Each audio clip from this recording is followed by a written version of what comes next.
PT குடிச்சிட்டு வந்து பேசாதீங்கப்பா, வாயெல்லாம் நாத்தம் அடிக்குது. இந்த அசிங்கம் உங்களுக்கு தேவையா? போங்க. பையன் மனசு கஷ்டப்படுற மாதிரி பேசிட்டா. இனிமேலாவது நம்ம பீடி குடிக்காம இருக்கணும். ஏய், எங்கடா போற? எங்க அப்பா பீடி வாங்கிட்டு சொன்னார், அதாண்ட கடைக்கு போயிட்டு இருக்கிறேன். உங்க அப்பா உன்ன பீடி வாங்கிட்டு வர சொன்னாரா? இப்பதான் வீட்டுக்கு வந்தீங்க, அதுக்குள்ள எங்க ஓடுறீங்க?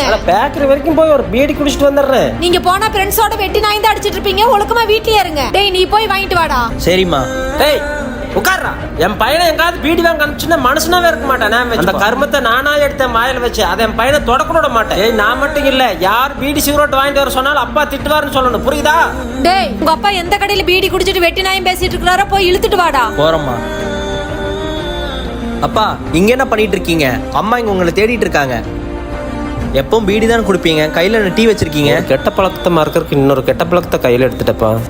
திடீர்னு என்னால மாறுறது கஷ்டப்பா. ஆனா கண்டிப்பா ஒரு நாள் என்ன நான் மாத்திக்கிறேன்ப்பா. அப்பாவும் மன்னிச்சிருப்பா.